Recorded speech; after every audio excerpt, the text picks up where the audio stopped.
Magandang araw mga karatsadahan.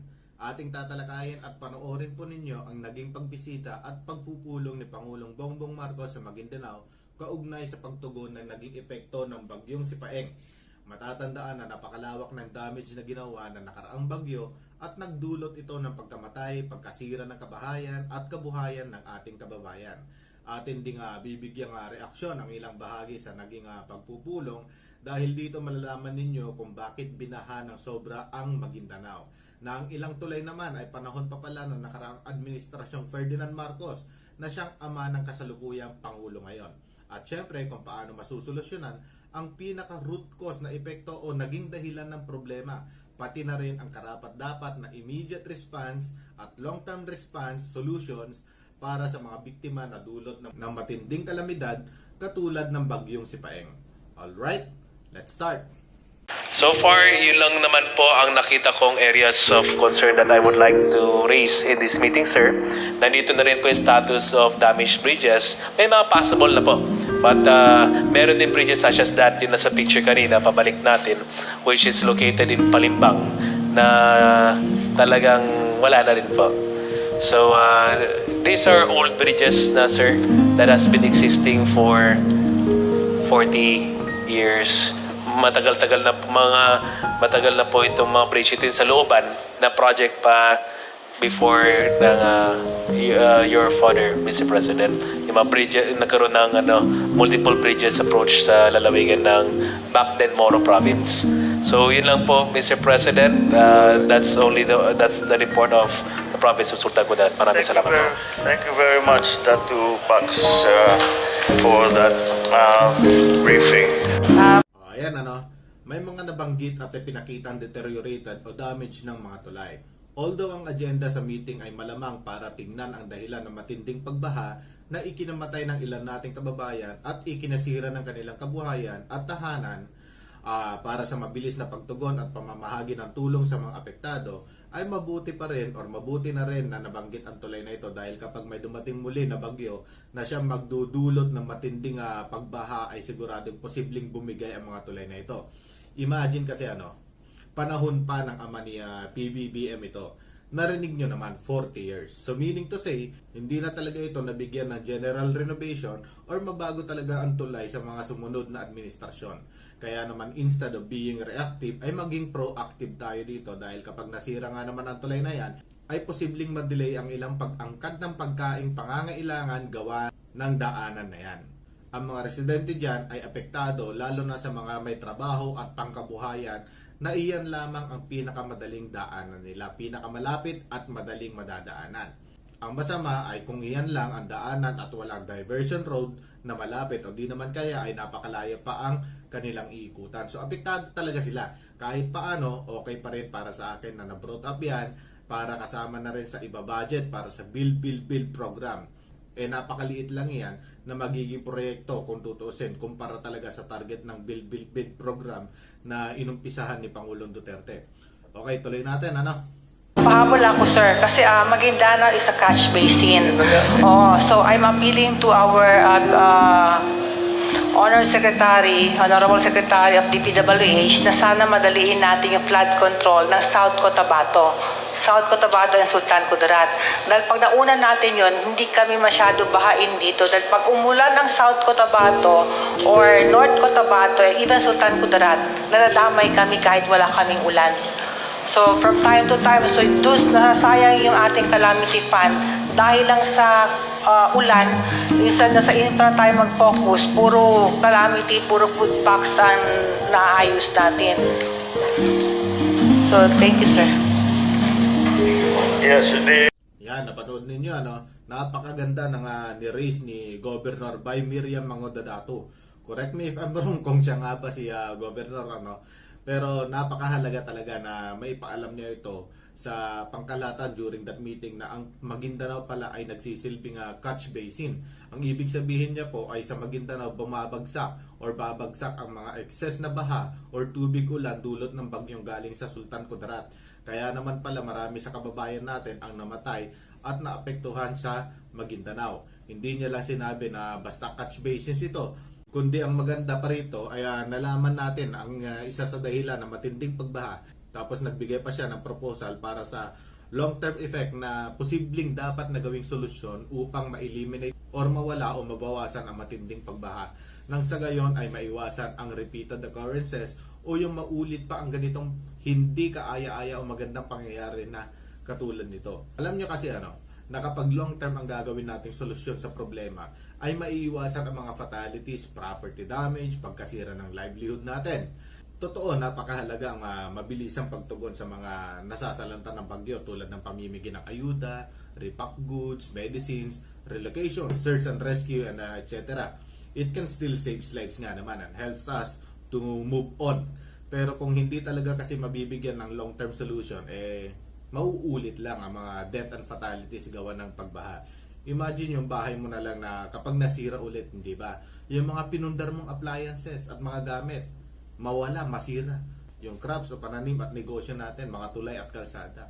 Perwisyon na naman yan. Samantalang napakahirap at matagal na panahon ang ginugugol para makatayo o makabangon ulit sa nagiging epekto ng pagbaha. Dugo at pawis ang ginugugol para makabangon ulit. Paano pa sa mga hindi mayayaman na may mga pondong pera sa bangko, hindi ba? Yung mga mayayaman, may mga pondo yan, may mga bahay at kabuhayan sa ibang lugar. So paano na lang yung mga simpleng mamayan? And worse, paano kung may isa na namang pamilya ang mawawala dulot ng epekto ng baha? So sino dito ang agree sa akin? Sabihin niya, comment niya. Basta para sa akin, maganda ang iniraise na issue ni Madam Governor by Mangudadato. So ngayon, titingnan at alamin naman natin kung ano nga ba ang naging tugon o magiging aksyon ni Pangulong Bongbong Marcos sa issue at mungkahi ni Governor Mangudadato. Ito yung anak niya yata yung nasa Sultan Kudarat Hindi ko alam kung governor din yun.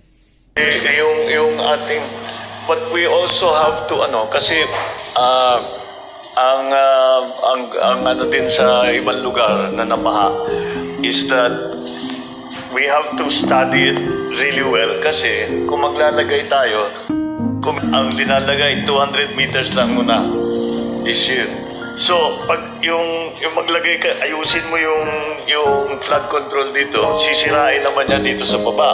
So, lalagay mo, sisirain naman yan dito sa baba. So, we have to study really the river. Pero for now, yun na muna, that's all we can do. The problem also that I saw, marupok yung ating flood control ng mga dike. Yung iba substandard, yung nakita ko sa ibang lugar substandard talaga, hindi na isang one layer of hollow block lang ata ang linagay doon, so hindi talaga obra. So that's kung gagawin, pag aayusin natin, make sure that it's up to standard, but we will not be able to do much until the rainy season is over. Okay, yun ang problema. Yung mga long-term na remedies, ang tinanong ko ang Pag-asa, they are anticipating may 4 pa na bagyo until the end of the year. So, we have to deal with that already. Paghandaan na natin. Let us already do that. Narinig natin si President Bongbong Marcos na kanyang tutugunan at susolusyonan ang mungkahi ni Governor Mangudadato. Napakahalaga talaga na dapat matinding pagsisiyasat ang gawin para sa flood control na yan. Mga dike, mga irigasyon na gagawin, mga diversion na dadaanan ng tubig. Kung gaano dapat kaluwang ito, pagbabagsakan ng flooded amount of water, kung saan dapat mas malawak, kung saan hindi dapat umapaw ito, kasama na ang mga dike at irigasyon nga. Hindi lang basta yung quality and standards na material na gagamitin, kundi engineering standards talaga, kasama na ang DNR at ibang mga ahensya para sa mga applicable na dapat gawin kung saan hindi na maapektuhan ang mamamayan, kundi pati na rin ang mga kalikasan natin. So maliwanag na kasama ito na kanyang tutugunan in the near future, dahil for the meantime nga hindi pa basta pwedeng ma-execute ang proyekto na ito dahil sa mga may paparating pa na 4 na bagyo. Kaya dito muna tayo sa short-term response na pagtulong sa mga biktima na kung saan mas mapapadali nawa ang pagbangon din nila. Pero sa akin, sana ay matuloy ang ganitong proyekto at naway maipush ito ng pamunuang panlalawigan para makakuha sila ng budget from national. Maganda ring pagkakataon itong mga bagyo na darating upang mas mapaigting ang pag-examine at pagsisiyasat sa gagawing proyekto. Bakit kanyo? Kasi kapag may ulan, katulad ng sinasabi ng Pag-asa na may 4 pang araw na parating, and since natural disaster nga ito or event, ang bagyo at hindi talaga maiwasan, mas makikita nila kung saan dumadaan at bumabagsak ang tubig. Saan nila dapat gawin ang dadaanan ng irigasyon, decay o drainage system na yan. Malalaman nila ang amount or volume ng tubig kung saan. Dito makikita din nila kung gaano kalaki o luwang o lawak ng mga drainage system ang gagawin nila. Bahala sila, decay, irigasyon, bahala sila. Dahil sabi ko nga, mas maganda ang long-term solution kaysa short-term dahil may punto si Governor na masasayang nga lang ang calamity funds kung paulit-ulit lang.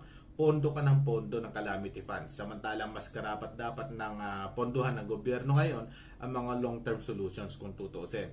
Let's say kapag nagawa ang long-term solution na ito, maiwasan na rin ang mga apektado sa mga kalamidad na lugar na yan.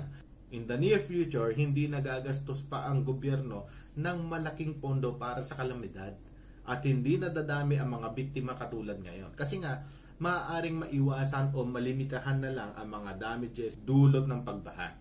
Nakukuha niyo yung mga karatsyada. Kung may maidadagdag pa kayo na maaaring magandang solusyon, i-comment nyo lang mga karatsyadaan.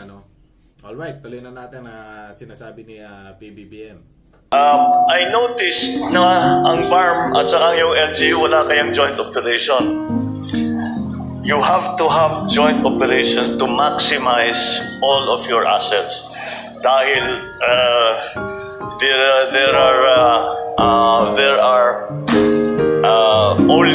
there is only so much, kaya kailangan nakafocus. Now the different areas are syempre, merong lugar mas maraming taong BARM, merong lugar mas maraming taong LGU. So, i-join ninyong forces ninyo para ma-maximize natin. Kailangan gandahan natin yung coordination. The other thing that I noticed is that we will have to improve the SOP. I will tell you a story about what I experienced in Yolanda. In Yolanda, I remember yung pinsan ko, is the mayor, Alfred Romualdez is the mayor of Yolanda. May kwento siya na yung staff niya humingi ng relief pack sa DSWD noon. Hinanapan siya ng, I don't know what, ng barangay clearance or something. Hindi siya binigyan kasi hindi siya tiga Tacloban. She lived just outside Tacloban. All they give her was 1 bottle of water. No. Tapos another time, dumadaan ako, may nakita ako nakapila. May nagbibigay ng relief goods. Sabi ko, anong ginagawa ninyo? Sabi ko, nakapila, may hawak kaming ticket. Bakit kayo may ticket? Kasi yung binibigay ng barangay captain, kung wala kaming ticket, hindi kami magbibigay, hindi kami bibigyan ng relief goods. Pinuntahan ko yung barangay captain. Sabi ko, bakit may ticket? Sabi niya, baka magdoble. Ano kung magdoble? Bigay nyo na lang lahat. Just give everything. Hindi iayaman ba yung tao na meron nakadoble siya na food pack? Hindi yayaman. It just means he will eat, the family will eat for another 2 days, 3 days. So, wag na natin masyadong intindihin yung bureaucracy. Basta paratingin natin yung relief, alam mo, naghihingalo yung tao Life and death na sa kanila ito So, wag na tayo mag-antay na may ticket, wag na tayo mag-antay na puntahan na lang natin, basta ibigay natin. Hindi magamit, dalhin natin sa ibang lugar. But we have to make our SOPs more efficient. The LGUs have a bit of may advantage sila sa inyo dahil matagal na nilang ginagawa ito. Kaya may mga procedure na which is actually as the governors binibigay din sa atin yan ng binibigay din sa amin yan ng national government. So let's just follow those procedures. Bilisan na lang natin. The point of all these relief goods is to get as much relief goods as to rescue immediately, as much relief goods as wag na nating intindihin. There is no such thing as sobra na relief goods. No such thing. Kung ano yung meron tayo, bigay natin kagad. Ibigay natin kagad. At hindi, it doesn't matter kung may papel, kung huwag niya ng papirmahan, basta bigay na, bigay na. Walang kakainin yung mga yan. So that's I think that is something that we can improve on, the coordination between the LGUs and BARM. And then yung procedures, I know that you are just drawing up your procedures now, but you can see kung why this is so important kaya ako kayo laging minamadali tungkol dyan, because para pag may mga ganito, alam natin kagad yung gagawin, alam ninyo yung coordination ninyo sa LGU. And Ayan, regarding sa sinasabi ni President Marcos na coordination at pagmamaximize ng joint forces para sa pagresponde at pagtugon during calamity or disaster. Ito malamang ay para sa mga grupo ng Disaster Risk Management Team, LGU, Military, DSWD at iba pa.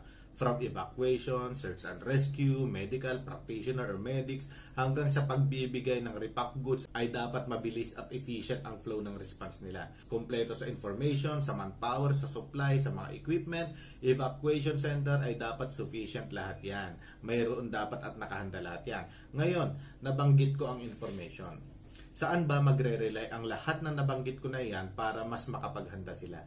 Una, sa Pag-asa. Based sa information na ilalabas ng Pag-asa kung saan ang tatamaan at maapektuhan na parte ng dadaanan ng bagyo at malakas na buhos ng ulan. Kung papalpak at hindi magiging accurate ang information ng Pag-asa, posibleng magkaroon ng delays sa magiging aksyon ng pagresponde from preparations, evacuations, up to the rest. Nakasalalay sa Pag-asa din ang isang critical na bahagi ng pagtugon sa pagre-responde ng parating na unos, katulad ng bagyo.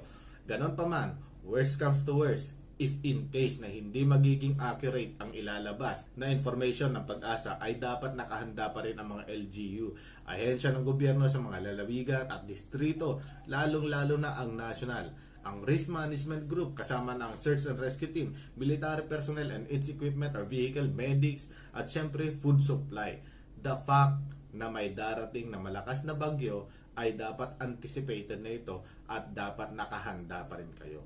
Yan ang punto ni PBBM na marahil gusto niya iparating sa kadahilan ng maraming casualty o naapektuhan nga ang bagyong Paeng. in the short term, we just have to be as efficient as we possibly can na paratingin ang relief goods. It's not important who gives it, at least to me. Hindi importante sabihin mo galing sa ibang tao, wala akong pakialam, basta dumating ang relief goods doon sa tao na nangangailangan. That we have to always keep remembering that is the main point. May pera ang gobyerno, gagamitin yung pera. Kung anong pera meron gobyerno dito, uubusin natin yan. Kung kailangan uubusin natin yan para makapagbigay ng tulong kagad. And the military is there, a big asset, malaking asset ang military. Related naman sa sinasabi ni President Bongbong Marcos na dapat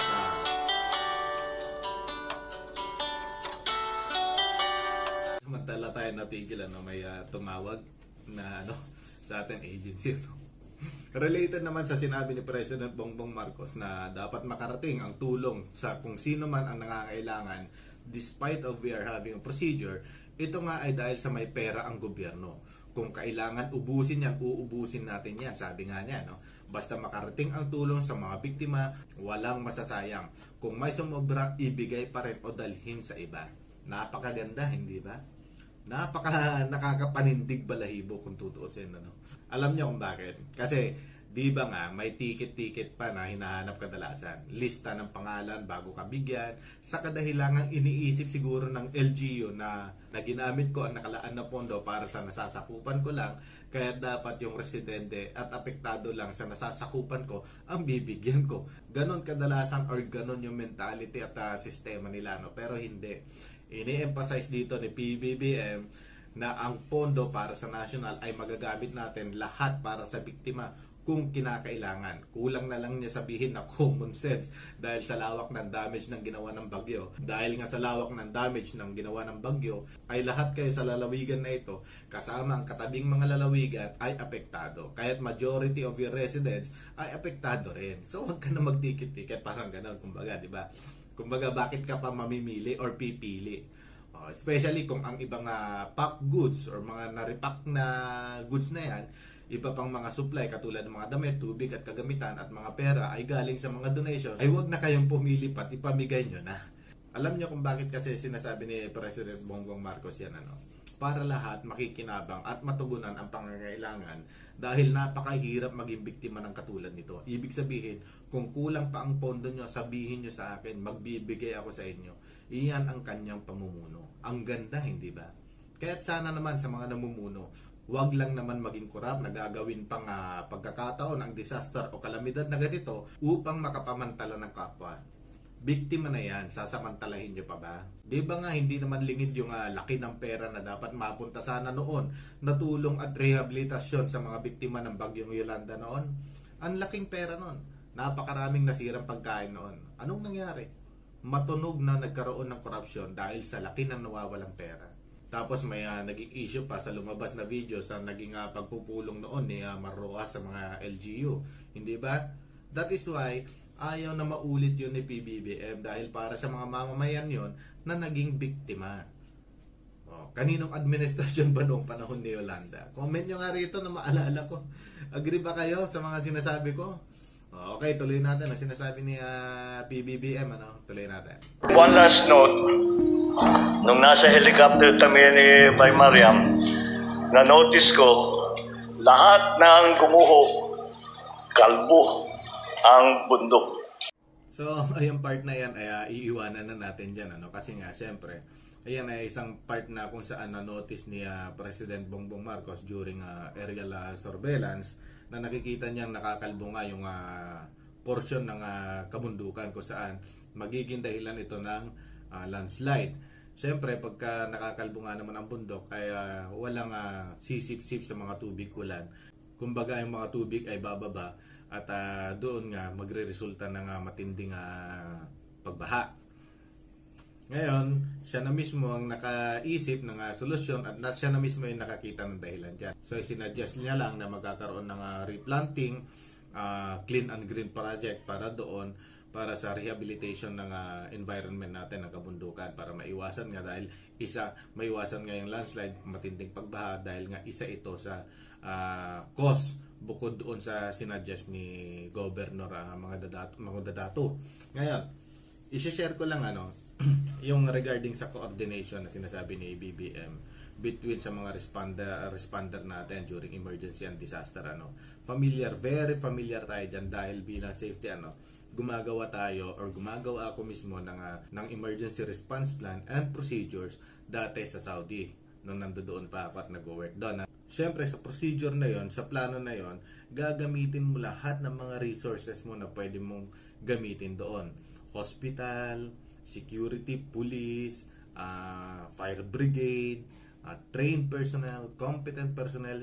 Usually, sino ba yung mga competent and trained personnel? Siyempre, sila yung mga professional. Minsan, mga medics, yung mga medical personnel natin, mga search and rescue team natin, mga fire warden natin, fire watcher natin, securities natin, lahat. Kasi nagtitrain tayo ng mga security doon. Ako mismo ay nagpa-train ng firefighter. Kaya mayroon kami fire brigade mismo doon sa kumpanya na pinagtatrabahoan ko. At kung sakaling nagkaroon ng shortage, halimbawa mayroong expansion of fire yan, madali lang sa amin makipag-coordinate doon sa mga firefighters ng government. For example, magkaroon ng catastrophe, halimbawa, magkaroon ng accident at magkaroon ng multiple injuries. Siyempre, mayroon kaming mga memorandum of agreement na pinipirmahan between sa company namin at dito sa hospital na kung saan pwede namin itakbo anytime ang mga injured person doon at wala nang hanap-hanap pa, immediate medical treatment na kaagad ang ibibigay sa'yo. Tatanggapin ka na. How much more kung kami nga na company lang ay nagagawa yon? How much more pagdating sa government, hindi ba? Ngayon, ang ibig kong sabihin lang, kasama dapat sa protocol or SOP na halimbawa magkaroon ng mga injury, mga ganyan, nangangailangan ng medication, gawa ng gawa ng mga disaster na ganyan, natural cause disaster katulad ng pagbaha, ay madali na lang silang itakbo sa mga hospital sana, na kung saan free of charge din sana kasi nga biktima sila ng natural cause. So isa yan sa mga inilalagay natin na emergency response plan, yung mga coordination, yung mga equipment natin, kung ano ba yung effectiveness. Kaya nagkakaroon din tayo ng drill, depende yan sa emergency situation, kung ano nga ba, earthquake, flood, fire, mga ganyan, electrical shortage, mga ganyan. For example naman, electrical shortage, since kasama sa emergency response plan namin yon, ginawa namin yung evacuation, wala kaming kuryente doon sa camp namin, doon sa accommodation namin. So bago maggabi yon, nagkaroon kami ng evacuation kung saan kasama yon sa emergency response plan namin na kami ay tatanggapin mismo doon sa accommodation ng mga client. Ganon din dito, syempre meron mga evacuation center, mga pabahay program na pwedeng gamitin or paglilikasan sana ng mga tao. Yung ganon yung sistema natin. Okay, 'di ba? Kumbaga mas mabilis. Meron din na kapag kayo nasa taas kami ng building, halimbawa ang emergency response plan namin, yung chute para maka-escape kami, 'di ba? Bukod doon sa stair para mabilis lang, magpapa-slide yung mga ganyan, or kung hindi na kaya dahil may mga apoy halimbawa sa dadaanan mo pagbaba ng building, ay aerial evacuation na 'yon. Susunduin ka ng helicopter dito sa helipad doon sa taas ng building. Yung mga ganon. So, katulad lang yan. Ano ba yung mga kailangan? Search and rescue team. Laging kailangan na either fire, lahat yan, yung mga natatrap, lahat yan. Either na natural disaster yan. Pag natatrap ka, na-stranded ka, lagi mayroon ang search and rescue team na kung saan sila yung mga trained and competent person natin. Alright? So, alam din natin yan. So, napakahalaga talaga ng coordination kasi itatawag mo yan sa mga grupo-grupo eh. At ang mabilisan talaga ang pag-responde. Sa amin, sa drill namin, hanggat maaari within 15 minutes, pag kayong mga fire, dapat napula mo na yung fire within 15 minutes, mga ganun. Kasi iniiwasan mo yung expansion of fire. So, ganun talaga dapat kabilis. Yun yung pinopoint out ni President Marcos na dapat mabilis yung action natin at pag-responde. Well, anyway, yung ganyan sitwasyon ay pagiging reactive, pero at least mababawasan natin ang casualty natin. Pero mas maganda pa rin sana na maging proactive tayo kung saan mas ma-eliminate natin yung casualty hanggat maaari wala. Ma-evacuate lahat kaagad.